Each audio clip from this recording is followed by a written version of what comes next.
En pleno siglo XXI, una ciudad de la eurozona vive de la pesca y del turismo.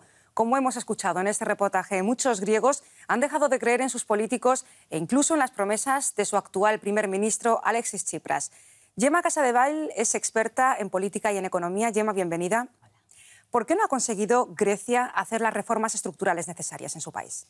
Bueno, esta es una situación de la que no puede responsabilizarse, al menos de esto, al gobierno de Tsipras. Es decir, Grecia, como la mayoría de los países del sur de Europa, tienen unas estructuras económicas muy frágiles que están basadas en sectores volátiles como el turismo y que, por otra parte, no han tenido o no han desarrollado una industria productiva que les ayude a exportar. Es decir, durante el boom económico, ficticio tal vez, pero boom económico que acompañó la creación de la zona euro, esos países se sobreendeudaron, se favoreció el consumo, lo que actuó en detrimento de su propia economía y, por otro lado, favoreció a las grandes economías del norte de Europa, por ejemplo, a la Alemania, a las potencias exportadoras y también a la banca que acompañaba ese endeudamiento. Pero otros países que se ajustaron a estos programas de rescate, como pueden ser Irlanda o Portugal, han vuelto a la senda del crecimiento. ¿Por qué no lo ha conseguido entonces Grecia?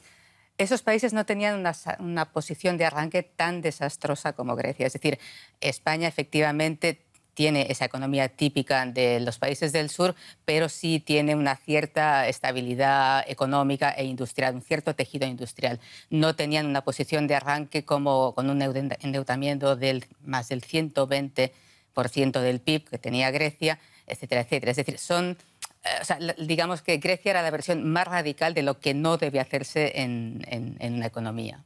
¿Y hasta qué punto han ahogado estas políticas de recortes impuestas por la Troika a la economía helena?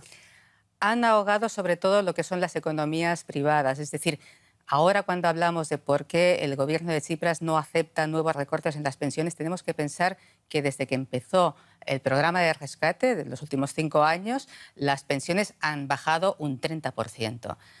De pensiones estamos hablando de pensiones bajas, no de las grandes fortunas, que estas no tienen absolutamente ningún problema porque no están allí, ¿no? Es decir, han ahogado lo poco que funcionaba, que era la economía privada y de alguna manera tampoco han ayudado al crecimiento, porque no existe esa industria, que favorezca digamos, la lucha contra el desempleo, que es el gran problema que tiene Grecia.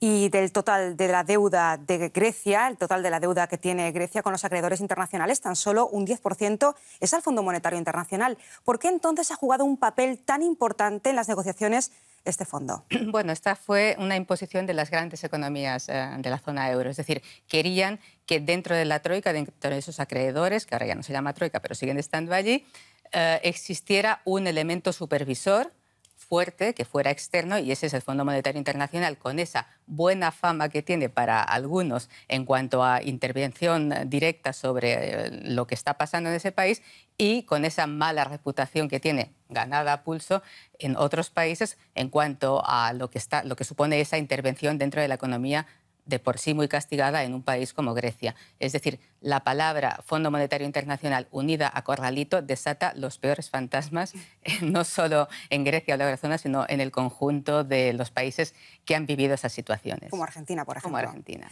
Gemma, enseguida volvemos contigo.